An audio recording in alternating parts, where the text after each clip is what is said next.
again, this is the Steve Mazzacane podcast. We're glad to have you back.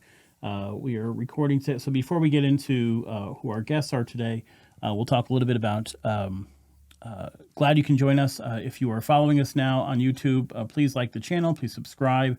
I'm bad at reminding myself to say this. So please like, subscribe. If there's a comment, make it on our YouTube page. We appreciate it. If you're seeing us on Facebook or on Instagram, please consider sharing. We're trying to grow the platform and have more real conversations about people and newsmakers in Connecticut. And not just Connecticut. Hopefully, when I become as big as Joe Rogan, hopefully we have much larger guests now. So we are here today. Levi Burger, I'm glad you're here. Bob Burger, I'm glad you're here as well. I want to tell a little bit about the background of how you got here first. A couple weeks ago, the Supreme Court made a ruling about the states' rights and their ability to rule on puberty blockers, essentially. And it was Tennessee, I think, that filed a lawsuit. The Supreme Court ruled in favor of states. So a state can now say that healthcare, or they can ban, essentially, puberty blockers, with the exception of, I think there's a couple small exceptions for medical reasons. And that brought out some questions that I had as an individual. And that was, okay, what do puberty blockers actually do? And what is the process that someone goes by which they decide to do this? And if we look at the national narrative around puberty blockers, kids transitioning, a lot of that conversation has to do with, oh, they're kids, they change their mind a lot, they, I want to be Batman, or they wake up one day and decide they want to learn the piano over the clarinet, or something along those lines. And so people form opinions based on their own personal experiences as children. But that doesn't really give us a good idea of what the real life experience of someone making a transition is. And so the goal here isn't to change someone's mind. It's not to say you should be for or against something, but the goal is really to have a conversation that helps us understand what real people go through. Behind every one of these laws, the Supreme Court rulings, every law that's passed, every law that's not passed, are real people. And so it's important for all of us, left or right, no matter where we stand, to know who these real people are behind that and what they really go through. So, Levi, I can't thank you enough for coming on today. Thank you for having me. It's really I appreciate it. Bob, I can't thank you enough for coming on today. Happy to be here too. Okay. I think it's important. I want to know your story, Levi, but Bob, I want to know yours just as much, because, going through a transition as a young child and then seeing it as a parent who loves the child more than you possibly could, those are different experiences. And I want to be able to share with other people what that experience was. So, Levi, you are 19 years old. I am 19 years old. I'll be 20 in October. Okay. Talk to me about your experience starting from the youngest age you can remember that you may have felt that something wasn't right.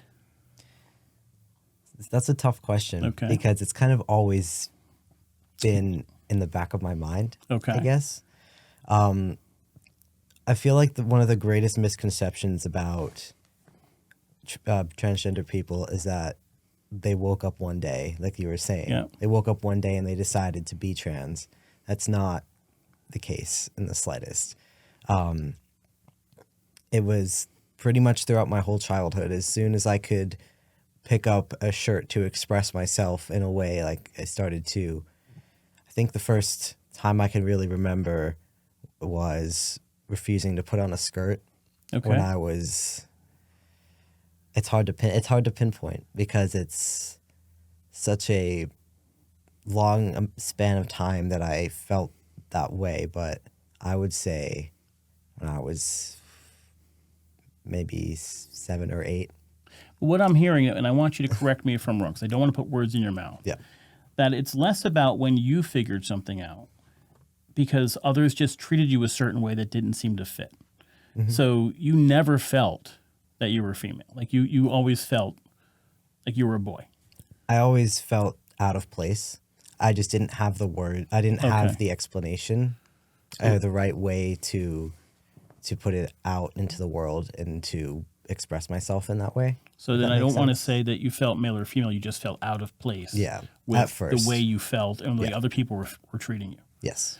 Okay. So, Bob, you have at the time a daughter. Were there indications early on in life that something may not have been right? I mean, it wasn't terribly obvious early on.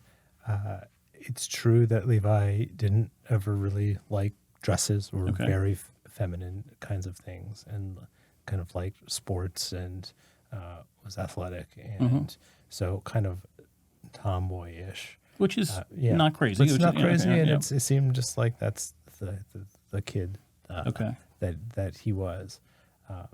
But yeah, I mean, what he'll get into it. But yeah, I think that's the kind of thing that's true, is that it's not a waking up one day, and it's not I want to be the other sex. It's Yeah. just feeling like something's wrong. It Okay, took it's him a long important, time yeah. to figure it out. It's just he didn't know what it was, and there's just something wrong, and he just so that manifested more and more over time.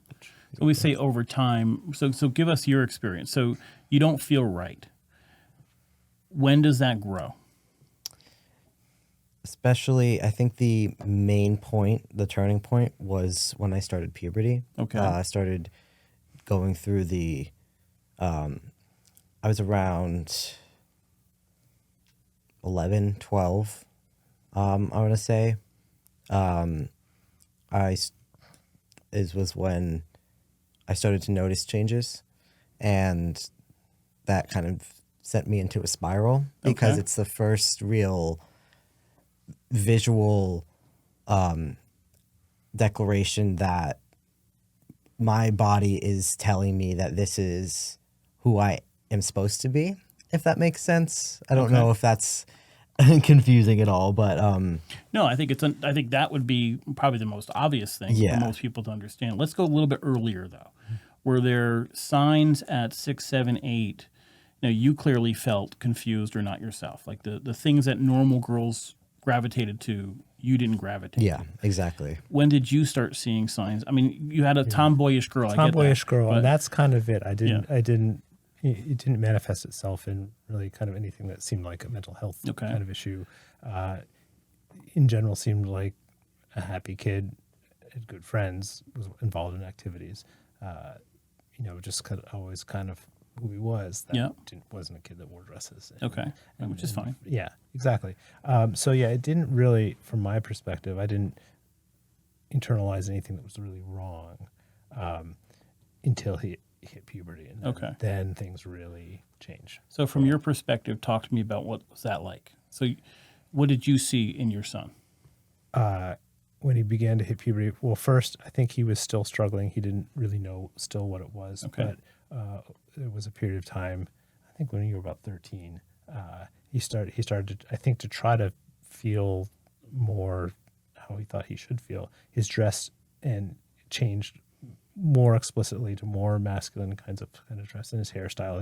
He used to have very long hair, and it started, get shorter and shorter. I think as he was still, he didn't realize it wasn't a choice. He didn't realize that he was trans. He was trying to figure out, well, this is feeling wrong.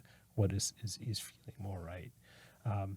But when the physical changes started, that's when he really started going downhill from a mental health perspective. He became more withdrawn. He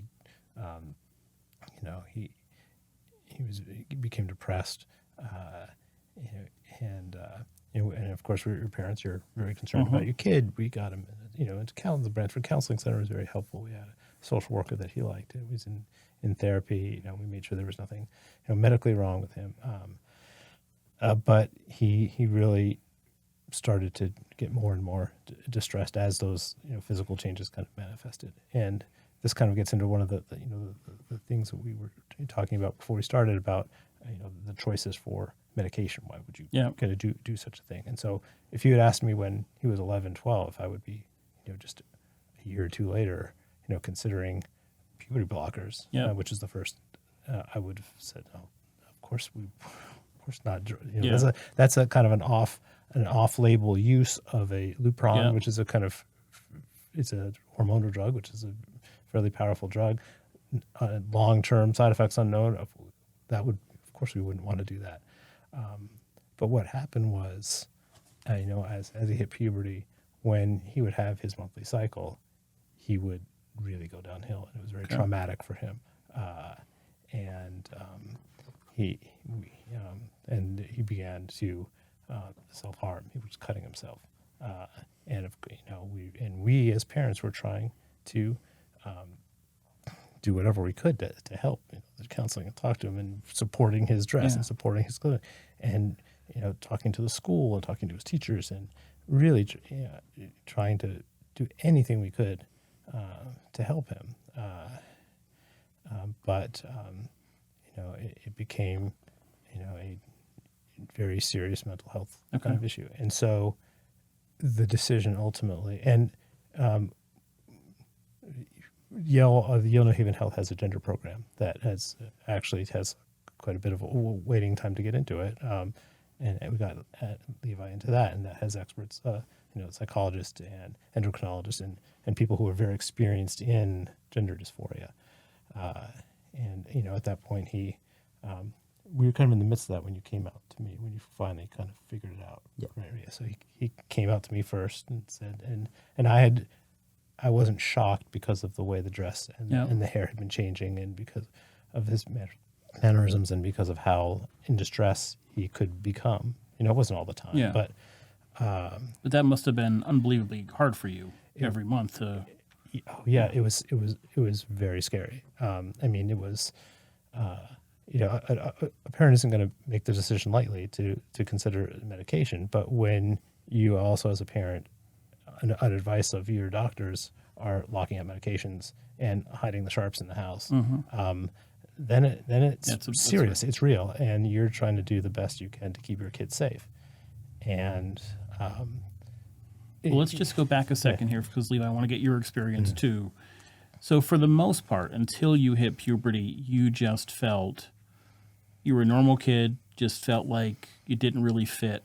Like, did you try out for teams? Did you join any sports teams or anything like that? Yeah, I played sports all throughout pretty much my childhood. I really played softball mainly for a long time. I want to say 7-8 years. Okay. But especially as I got older, and I tried out for the middle school team, and I was on it for a year, and I just felt you were tried out for the girls team. Yes, okay, yeah, because there's the softball and then there's the boys baseball team. I didn't try out for, because I played 1 year on the middle school team, not the high school team. Sorry, the middle school team, and I just felt again very out of place. Still kind of withdrawn because I wasn't sure who I was at the time too. And by the same time next year, when I had tried out for the team again, and I had realized more, I just can't be a part of this, I guess, because I don't feel comfortable. I don't want to say associating myself with that, but it's not who I am, I guess. And it wasn't an environment that I felt comfortable participating in anymore. I think it's interesting, I think viewers would be in such an interesting. I made it a point, and I told you this before, but I'll say it on camera, not to do a lot of research on this topic before meeting with you, because I wanted to come in with an open mind. And one thing that's jumping out at me is, we think in terms of born female, and you think to yourself, I'm a male. That's not what actually happens. What is actually happening is you just don't feel right. Yeah. You're just a sense of confusion, and you don't know why. And so it makes a little more sense to me now of this is not a kid who one day was fine and then one day woke up and something's wrong. This is a slow burning thing happening where I just don't seem to fit in all these different areas. Yep. Is that a correct way to yes, assess it? That's the best way I could describe it, honestly. And I feel like the main indicator that really started to alarm you to what I was feeling was, especially as my body was starting to change, when I was 12, 13, I would wear hoodies everywhere to hide my body, because it was such a painful thing for me to look at. So you went from confusion to almost anger. Yeah. And just not being able to look at myself in the mirror I don't think I can describe it anything other than just disgust with myself and the way that I looked back at myself. It wasn't who my it wasn't the person that I should be looking back at in the mirror. Wow. Okay. Yeah, I wouldn't have described it as anger. I think, from my perspective, it's more distress. Yeah. Okay. Interesting. So talk to me. Your father talked about every month going through certain clearly emotional issues. Yep. Describe that to me. Well, it was, it started when I was, again, around 12. It was just the menstrual cycle is just the I feel like it's the ultimate indicator of Womanhood. Yeah. Female. Yeah. Okay. being female. So that was just, as soon as it started, I just again felt distress, and it wasn't just mental, it was also like physical. It was very painful. And it wasn't a fun time. No? All right. I don't know how else to put it into words, I guess. So but about it this was just- time, you're going through a difficult time. Just try to pinpoint down, when did you, Bob, say, okay, we need to get a doctor, a mental health doctor involved, psychiatrist, Brantford Counseling Center? I mean, I don't remember. I mean, I had already been seeing my therapist for a while, because after in 2014 my mom had a stroke. Okay. And that was very impactful on my family and caused me a lot of distress on top of figuring out everything. So I started going to my therapist. I think it was 2015. Yeah, that's right. So Yeah. 2015, she was you already- were- 2015-ish. And you're how old now? So this is 10 years ago. 10 years, so 9. So 9 or 10 9 you or were 10. going, but that was for your mother. Yeah, that was just trying to make sense of it all, Okay, because okay. it was such a big change. And then that led into, because I had seen that therapist for years at that point, where I had realized something was wrong. So I was able to talk it out with her and kind of realize this is who, like my therapist, in conjunction with everything I learned, through the internet about the LGBTQ community and people like me, that sort of thing. It wasn't, it's hard to pinpoint, like I said, like an exact time, because I had been seeing her my therapist for so long. But it was a topic that I brought up pretty frequently when I was 12, 13, Okay. like around So that as time. that puberty really Yeah. started. That was really when it kind of went full blast. And what was that? So hearing from those that are opposed to this entire line of discussion, right? They would say that a therapist often can push somebody down that path. Do you feel that happened in any way? Absolutely not. So No. what was happening in those sessions? When you say this to a therapist, what questions does she sort of ask to help get some clarity? It was really just what And I realized you yeah. were 12 or 13. so Yeah, know I if don't you remember, Yeah, okay. the exact really details about it, but it was mostly just don't be afraid of disappointing other people. And it was a lot of, validating your feelings, and like clearly something wasn't right. And I was trying to figure out exactly how to put that into words for my therapist, because she couldn't see through me. She couldn't understand what was going on in my brain, and I was having trouble explaining that. Well, knowing therapists are letting you explain it, though. They're like, Yeah. letting you get to that conclusion. Yeah, Okay. I mean, Sounds like you had a pretty good therapist. yes, so. Okay. yeah, she was fantastic. But I mean, we didn't talk very much about like specifics about, procedures, medical stuff, the future. It was really just in the moment trying to figure out, like trying to sort through all my feelings. What is, grief and sadness and other stuff that is related to, other things like my mother Yep. being like everything that happened there, and what is confusion with my identity. Really just trying Well, that to. can't be easy to do, to try to separate that. No, it was, Yeah. and I mean, I still feel like a lot of it is not.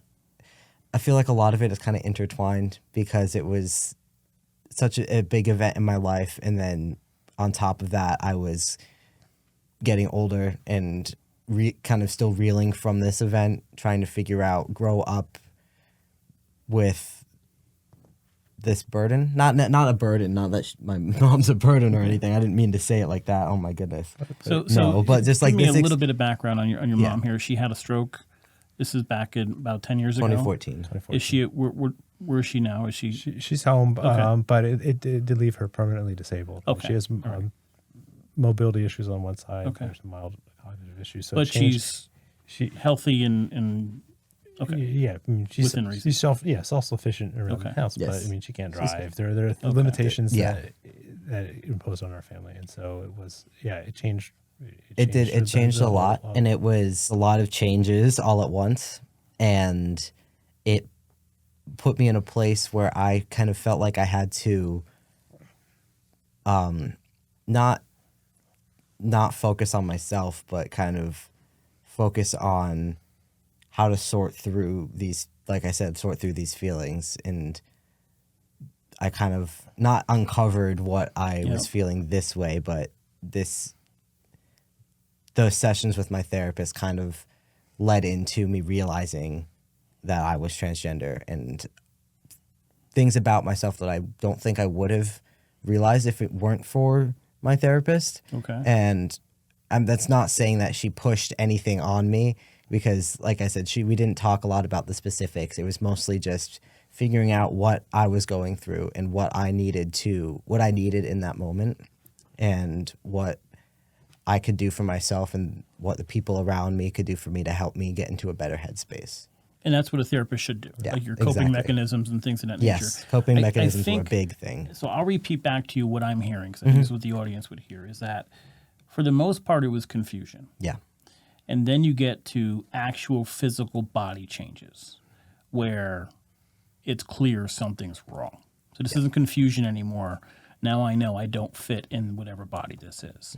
And you have had an added level that something else had happened traumatic in your life. So that was not helping anything. But you were able to come to the conclusion that this is not the body I was supposed to be in. Yeah. And you were giving off, and Bob, you certainly witnessed physical manifestations of that, like in depression, getting quiet, and other, Well, I mean, even like to the level of trauma. I mean, Okay. the monthly cycles were traumatic for him, and that's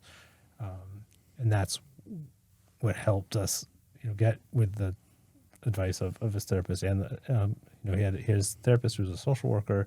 There was this psychiatrist overseeing, that counseling.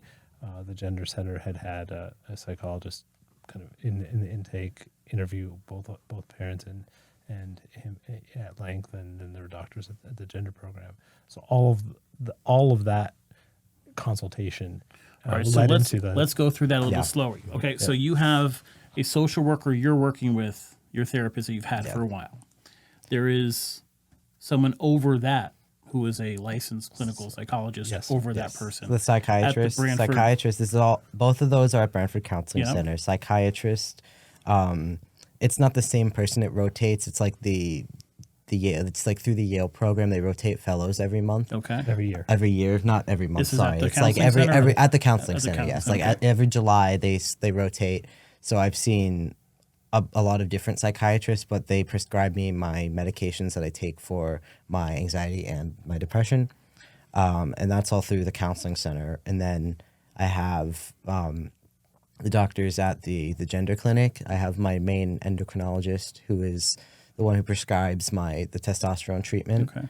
And there's a psychologist there. I'm probably missing some. I don't. Yeah, there are a couple other. Well, that's what we kind of want to get to. Like before you were okay to start taking anything, you had to go through, and I'll go through the list. You had a social worker that you knew well, that you had worked with for a while. You had rotating psychologists over that social worker. And this is right here at the Brantford. So Right. Peter Cimino is the head of here in Brantford. Then you were also a part of, you got on the list to be at Yale.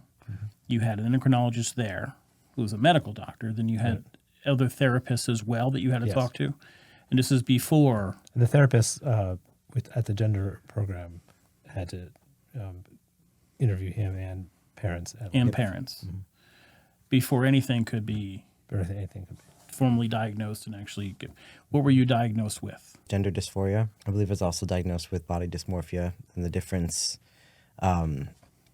real difference between that is the gender dysphoria is specifically feeling like you are in the wrong body. You're not anatomically correct, I guess.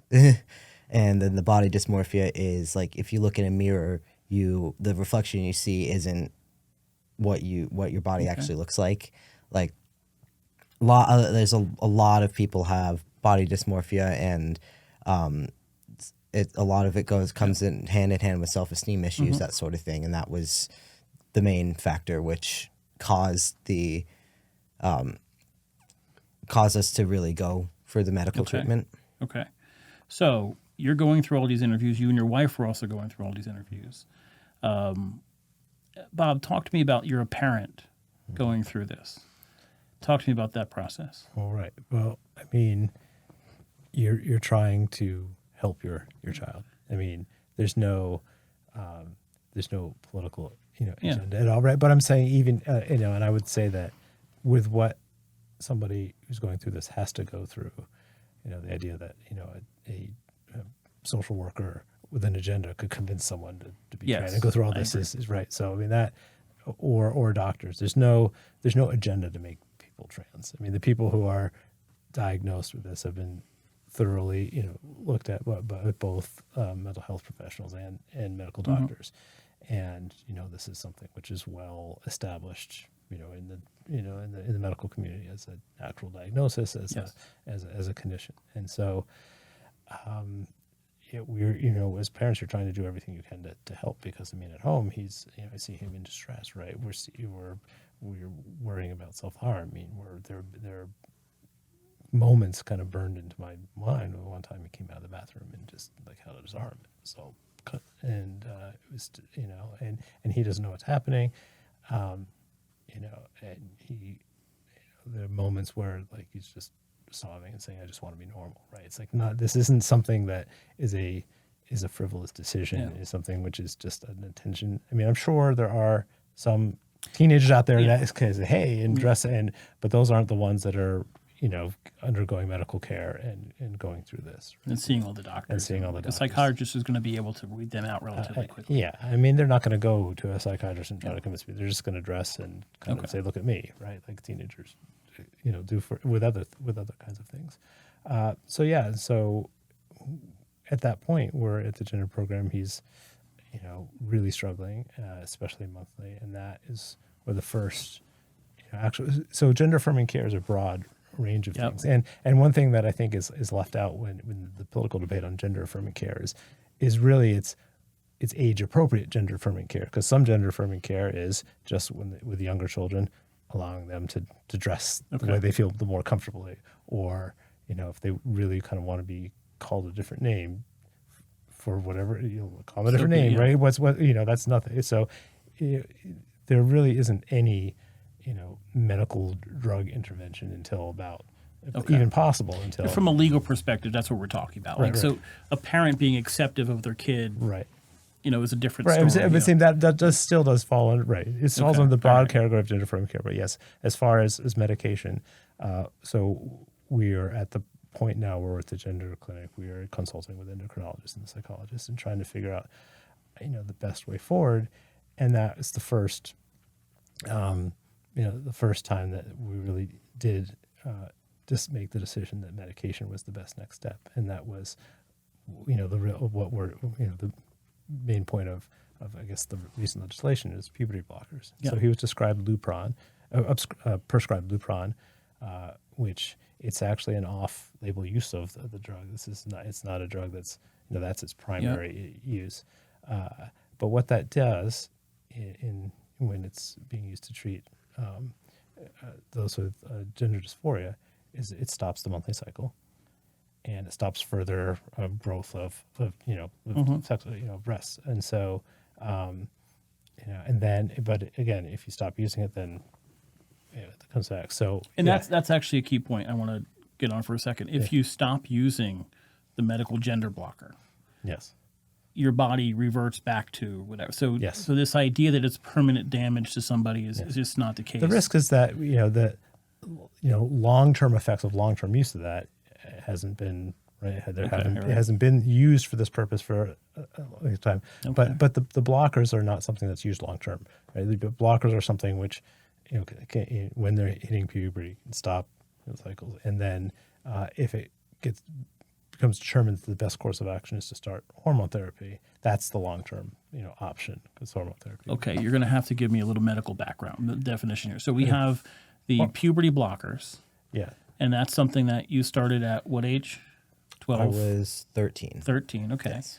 And hormones come into play when?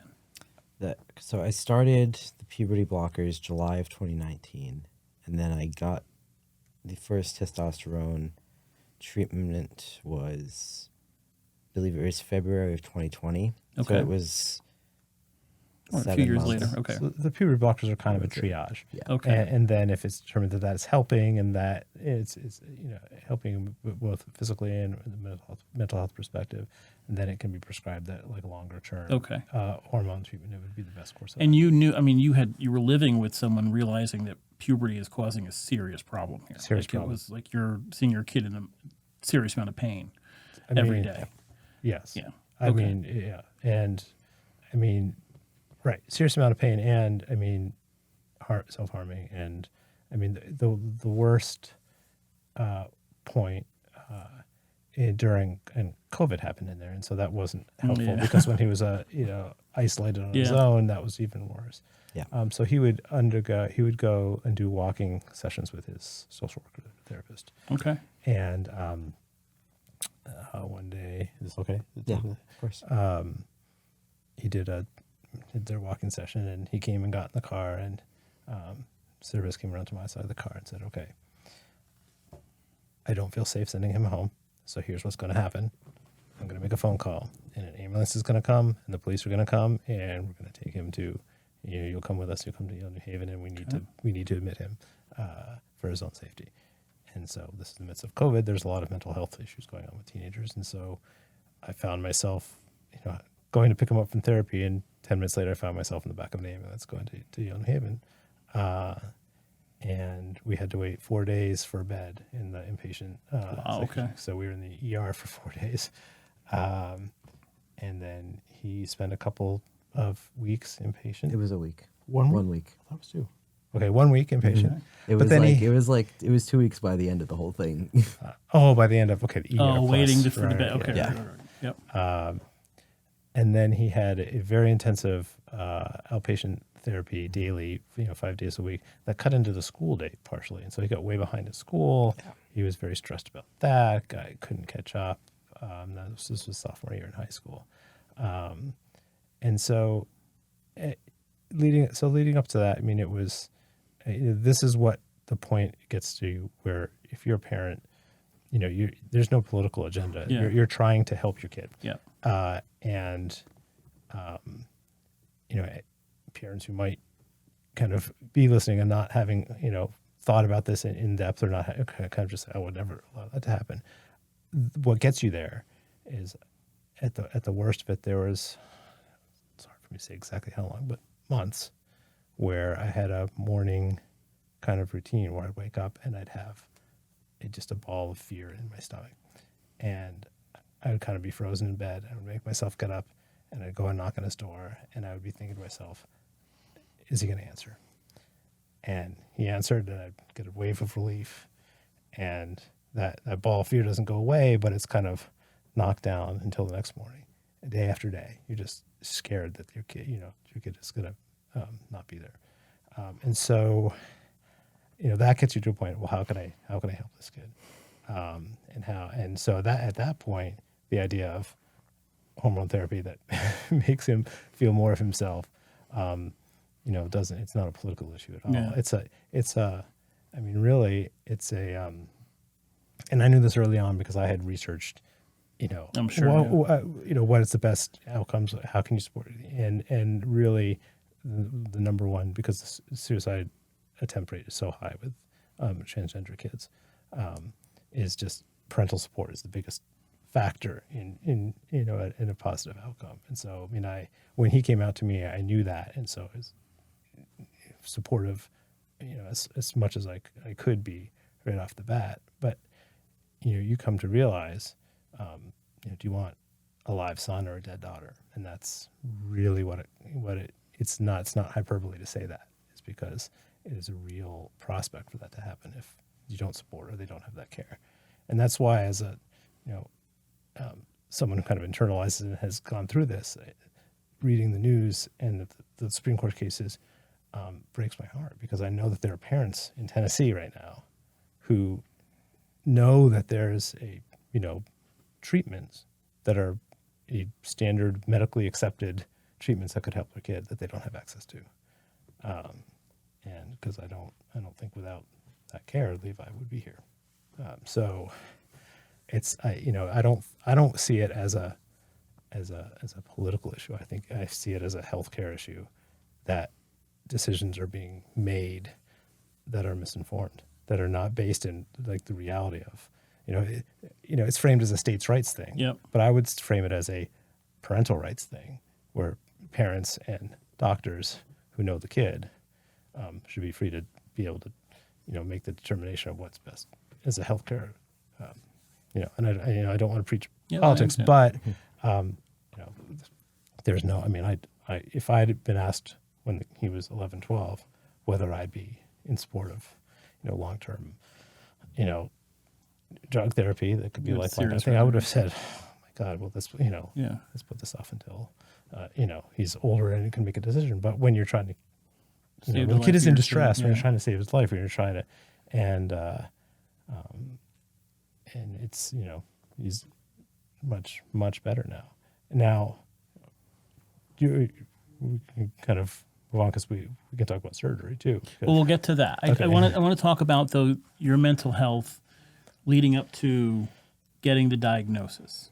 Was there a sense of, okay, now I know? It's like, listen, if I am going through symptoms and then find out that I have high blood pressure and that's why I have symptoms, there's a sense of, okay, now I know why. Yeah. I can address it. There was definitely a sense of relief there, because like you said, I finally have a name for what I've been feeling. Okay. And it's that the realization that this is actually something that happens to people and I'm not the only feeling crazy. Yeah. Okay. And these feelings are, real, and they're can be helped through this process. So yeah, there was absolutely relief there. Was there, once you started the puberty blockers, was there an improvement in mental health? Absolutely. Did you notice an improvement?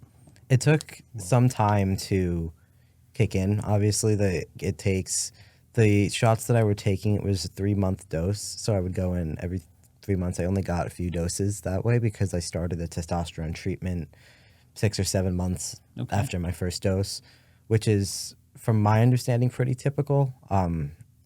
So it's not so the puberty blockers are not needed after 9 months or a year? They're not needed if you start the testosterone treatment. The puberty blockers, they can be, if you stop taking them, if you're only taking those, the effects of those, from my understanding, can be reversed. But once you start the actual testosterone therapy, that has the more permanent changes, like the voice dropping and the redistribution of fat around your body, that sort of thing, which is less reversible. Okay. Did you notice a difference? Yes. I mean, the most obvious difference was that we didn't fall into the very traumatic hole once a month, but the overall demeanor was better. We were less, we got to the point where we didn't have to hide all the knives in the house. Right? No, right. You weren't waking up with that pit in your stomach. Yeah. And even if I wasn't noticing physical changes right away, just the knowledge that there is a treatment that I am now taking that will help me. There was a light at the end of the tunnel. Exactly. It's like I finally had something that has helped other people and could help me. So I felt lighter than I had felt in years at that point. And what was the reaction at this point? So obviously you came out to your father, your parents knew this. Did you come out to friends and people in school? Yeah, I did. And what was their reaction? It was all my friends have been supportive. I'm very grateful for that. I was in 8th grade around that time. I had, my teachers were very supportive as well. I came to them individually and told them, "Hey, this is what I'm going through. Can you call me Levi now? I use these pronouns." And I especially had my history teacher, I remember in 8th grade, Mr. Seeley, shout out. He helped me get my name changed in the yearbook. And that just meant a lot to me. Did they have a sense beforehand that this was the case? I don't know. It's hard to tell with other people, especially now that it's 6 years ago now, something like that. But I mean, I feel like they kind of had to have a sense just based on the way that I presented myself. Like we had said before, I presented myself very masculine, especially when I cut my hair. I cut my hair very short at the end of 7th grade, and that helped with my... Okay. I feel like that also helped with my self-esteem as well. And it was just that, like, combination of everything and the hormones. It was just... the difference was night and day for me. And just the support of my friends, because I have my friend I have a lot of friends who are also in the community, and so they kind of understood. I have some close friends who are also transgender or fall under the trans umbrella. So you had seen other kids make this transition before you? Well, I mean, not really. I feel like out of the people that I know, I was really the only one at first, because I had a couple of friends, closer friends after me, who later realized that they were also fall under the transgender umbrella. But I had definitely seen other people in the community, and I've seen celebrities, that sort of thing on the internet. It all kind of helped me realize who I was in the end. So, Bob, you went from a pit in your stomach every morning to having a happy son come home from school. Yeah, I did. I mean, the full kind of transition took a little bit longer. Mm-hmm. We'll talk about physical in a little bit. So, it wasn't overnight. It wasn't night and day, but it was, fairly soon after him getting on hormones that we weren't as imminently worried about safety. Okay. And so it wasn't 100%, but at least you weren't hiding knives, and you weren't worried about. We weren't terrified about just the next morning. Right? And I can't imagine the conversations that you and your wife must have been having, nervous wrecks for just trying to figure out how can we do more, right? Yeah. How can we figure out what it's a helpless feeling, and like I said, it really, having gone through it, I can't even imagine the helpless feeling that so many people in different other parts of the country are this is helping. I mean, listen, I think I don't subscribe to the theory that you can be on one side of the political debate and that you're evil and that you're transphobic. I don't subscribe to that, but I do feel a much better way now on how, if someone's in a state where this is not allowed, and you were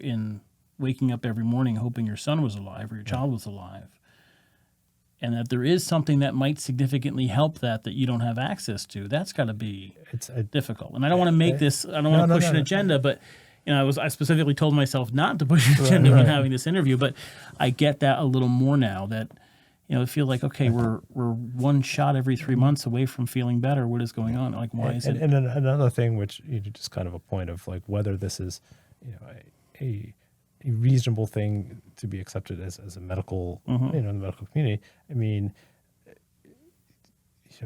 insurance is paying for this, and insurance doesn't pay for things that aren't medically necessary, right? This is true. I mean, there's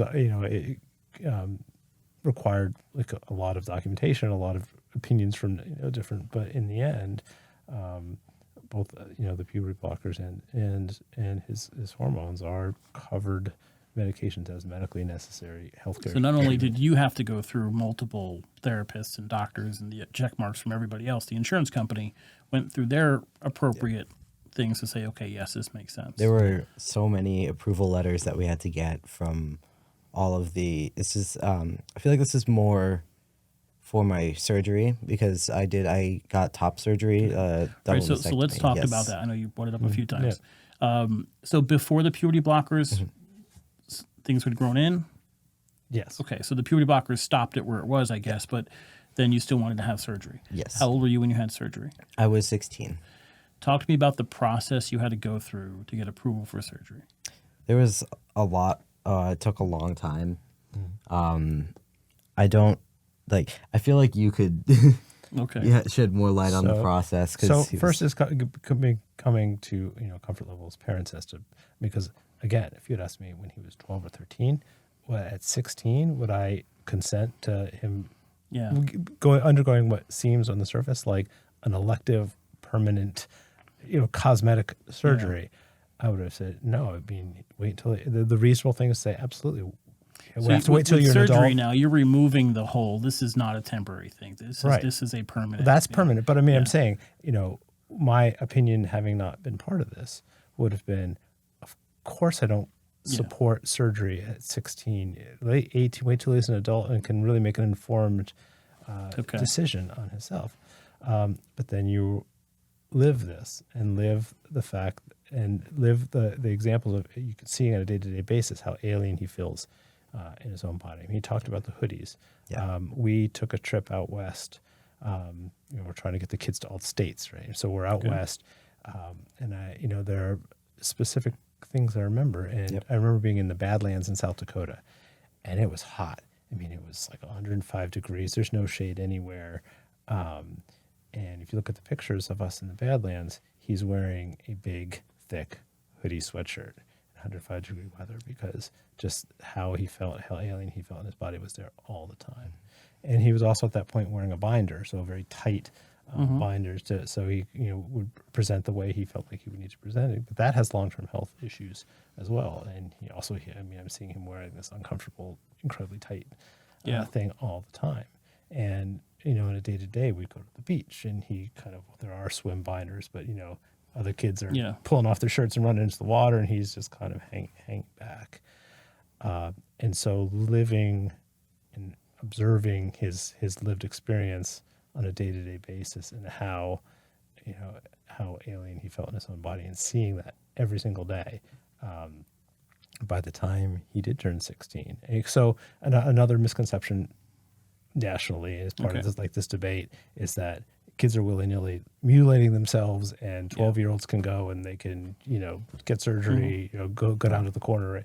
That's not happening in the slightest. The reality is gender-affirming surgery under 18 is very rare, and it can happen between 16 and 18, but you've got to go through it. Anything below 16 is extremely, extremely rare, and I didn't even know. From my understanding, if it even happens at all. Yeah. And I've not heard of. And generally 16 to 18 is essentially just top surgery for female to male. I mean, that's it. But by the time he was 16,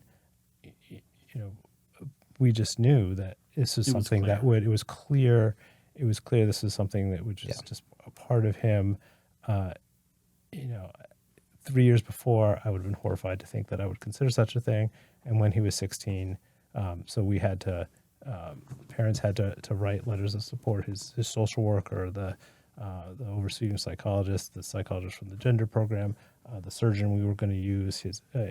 So there had to be this whole series of letters, and it had to be elevated as an exception and approved by the head of our health plan, the president of the health plan.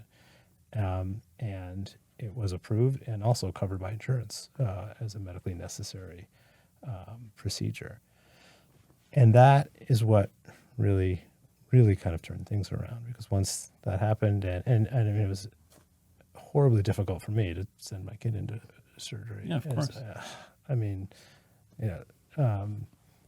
But after that, and after the recovery, which actually wasn't I mean, it wasn't that pleasant, but it wasn't terribly. It was not that bad, honestly. Yeah, well, I think it might have been harder on me. Yeah. No, I see. You must have been thrilled. I was just, I don't think I stopped smiling. Like when I was in for those appointments, especially after, because it was a week after the surgery, I went back in to like check because they have the medical binder that they put on to kind of hold it all together. Well, there's drains that come out to drain the fluids, so I had to get those looked at. Those were real fun. I had to change those out. Those were real fun to change out. It was nasty, but it was. I would just remember the week after appointment, just going back to the surgeon's office and being able to see my full torso without anything blocking it for the first time in years, because like to be able to see that and not feel disgusted. Well, I mean, it was a little gross because it's got all the surgery stuff on it. I understand the But yeah, it was just, I don't even know how to describe the feeling. It was just incredible. And it changed my whole outlook. I feel like it helped me really see myself in a new way. And how would you describe the change after that? Yeah, I mean, when he was having surgery, I was a hot mess. So, but once he did recover, I mean, the hormone started, the recovery got him kind of out of danger zone, but having the surgery let him be a kid, be just someone who was confident in himself and who would, when we go to the beach, throws off his shirt and runs in. And he got involved in the theater program at Brantford High, and the confidence, and senior year, was one of the leads in School of Rock, and was playing instruments, and was doing all this stuff, and had this great friend group, and then was doing great in school, and now he's at Western Connecticut, on the dean's list, doing great. And so now you have another son. Yes. How old is he? 16. And how did he handle these changes? He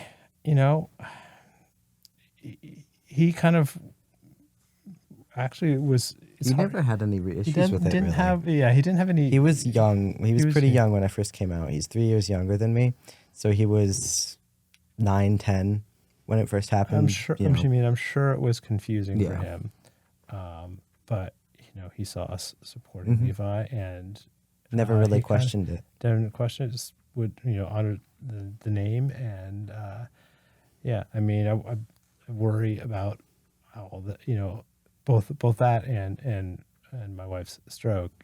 He's had two big huge changes, and so but he's doing fine. He's going to junior year at Brantford High. He's doing well too. One thing, just kind of a little bit of a change, but I just wanted to say about, because I mentioned Brantford High, I feel like I have to say that the school system here was amazing for us. They were very supportive. They were very concerned with his well-being. That terrible year, his sophomore year, when he got so behind, they really tried to help us, and the teachers and the administrators. Yeah, my guidance counselor especially was just fantastic. So both at Walsh and Brantford High School were amazing, and and also the theater community at Brantford High and locally, the Shoreline Theater Group has been a great community for him. But we feel so fortunate to be here because we really, I think, the schools in the town have been a great place for him, and we felt as supportive, I think, as we could have. So that I know that there are, because we are in some support groups, and we and there are kids that have it, where the schools aren't so supportive, and that plays a big. Well, that's, a question that anybody, I think, left or right, where we are on the spectrum, like, what difference does it make? Like, why is it so offensive to some people? Yeah. Like, it's not your life. Like, there's no reason not to treat you like a human being. Right. I mean, there's something I was thinking I'd like to say about that, because I know, if people can kind of say, if they haven't experienced like how real it is to someone who's in it, and how it affects them, and people kind of get annoyed over pronouns, like why should I, that's, and they get kind of angry about it. But I think it's important to know that, if someone's at the point where they're actually, asking people, making it public and asking them to use different pronouns, that probably means they've gone through such a struggle to get there. And how much, yes, it's a little awkward. It's a little inconvenient to try to remember to use pronouns or anything. But I think a way that I would love people to think about it is think of how much it means to the person that you make the effort to use them. And it means far more than you realize if you make the effort to do that. And a concrete example I could talk about. Yeah. Okay. There's a conversation I don't even remember having because it didn't, it was just one of those kind of throwaway. 2022. 2022. He has a friend who was transitioning. One of my very close friends. Very close friends was transitioning.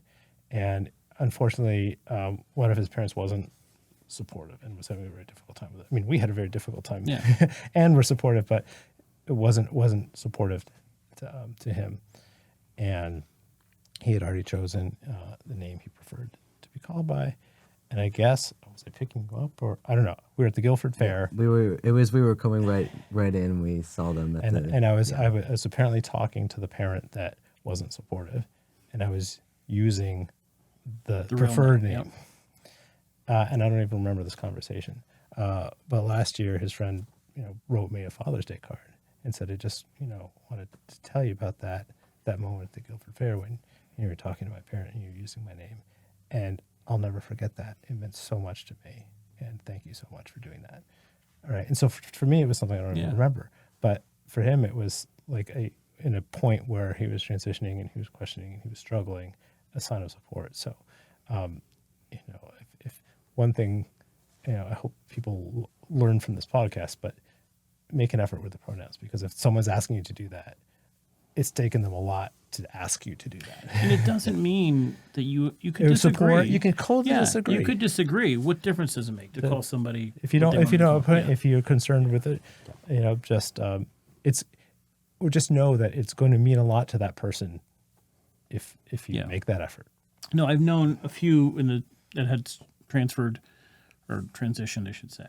And yes, like one of my exes had a close friend that did, and I messed up more time, and they didn't care. They just wanted to make sure you're making an effort. Is what matters. Like I would say, I'm sorry, and they were completely fine with it. Yeah. And again, I want to reiterate this: it doesn't matter if you agree or not. Like you can call somebody what they want to be called. It's not that big a deal. Unfortunately, we have a social media world where we're looking at the exceptions. It's become a political and on team. both sides. I mean, we're seeing. I'm not, but I'm just saying, somebody. So we're seeing a bunch of videos that are giving a really bad context, and we're not really putting real people behind the people that are making these decisions. So, let me ask you this: you're 19. Compare your mental health at 14 or 15 to now. I can definitively say that if it weren't for the process that I went through, I would not be sitting here today. And around that time where I was at my lowest, I could not see the light at the end of the tunnel. I guess I couldn't see a future for myself in continuing with who I was at that point.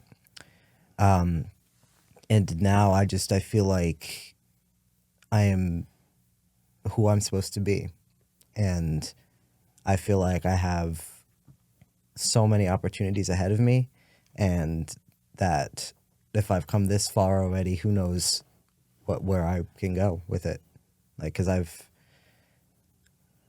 it's genuinely such, like the difference is almost too much to explain. What are you in school for? I'm studying the major at WestCon. It's called Justice and Law Administration. I'm concentrating in criminology. I'm hoping to go more into psychology and trying to help people with kind of like me with their mental health and who have been impacted by the system. So you don't like making money. Bob, how would you describe your son from what you remember 13, 14, 15 and now? I would describe him as himself. And clearly the person he was back then wasn't who he was. And it was someone who is just unhappy and in distress and confused and lost. And I think now- lost is the best word Lost. I can really use to explain the. If I had to put one word on my whole experience, it would be I was lost. And now he's just Levi, Yeah. and who's doing great. So Until you convince him to change his major to something that makes money. Well, I don't. Yeah, I'm sure you'll find something. yeah, exactly. And guys, I can't thank you enough for coming on. It means a lot, and I know it's not an easy thing to do to talk about this and the struggle what you went through, and so I was grateful. Yes, I'm sorry to interrupt. Yeah, go ahead. I feel like it's just very important to clear up some of the misconceptions that a lot of people have because of all of the information that gets shot into our faces 24/7, and a lot of it, comes from places that aren't informed and haven't, talked to the actual people who go through this experience. And I hope that we could have. I'm glad that we were able to shed some light on what I went through, what you went through, because I feel like I learned some from you today. It was a very long process that I'm still going through, and I know there are other people out there like me who are going through the same process and in different stages of it, and I just hope that I can offer them with this some form of saying that you're not alone in this. And I feel like for me, realizing that I wasn't alone in these feelings really helped, and I'm just very glad that I was able to come on here, I think is what I'm trying to say. So thank you. I appreciate that. And one thing I'll reiterate again too is we have to be able to have conversations about policy without demeaning the other person. And, I've as you start researching this stuff, it's articles that are, these people are just mentally ill and they don't know what they're doing. And the other side is you hate puppies and children and you're transphobic. And neither is true. You can have a view and not be transphobic and not be mentally ill. Like you can look at the facts and say, now, I think over time, one of the first things I wrote about this was this similar to the gay marriage thing? 20 years ago, gay marriage was, 60-40 against, and then 50-50 in the middle, and then 50, and it kind of grew into that, it's a normal thing now. Is this just going to be a normal thing in 5 or 10 years? And I kind of think it will be, but people take time to get to that conclusion, and it doesn't make them evil. Yeah. They can take their time, but I think having real conversations where we're not demeaning somebody is the right way to go. And I think you guys are an example of the people behind the policy. We hear the Supreme Court ruled X. Well, that doesn't mean anything. That's just an article on Politico and CNN. But there are real people who have been impacted in real ways. And I think we need to see those people and look at every policy we pass are people. And we need to see it that way. And we can still have our views, but realize that there's real people at stake. So thank you for helping me bring that point across. And I thank you so much for sharing so much of your story. It means a lot. I learned a lot. And I hope the viewers do as well. Thanks, Steve. Thank you. Thanks, guys. Appreciate it. All right. Have a good one. Okay. Appreciate it. Guys, thanks for joining us. We'll have another one out next week. And as I said before, because I always forget to say this, follow, subscribe to the Steve Mazzacane podcast. Like this. If there's a comment, if there's a question, post it in the YouTube comments underneath. And then I'll drag Levi over to answer if there's a serious question that he can answer for us. Until then, have a good night. I'll talk to you soon.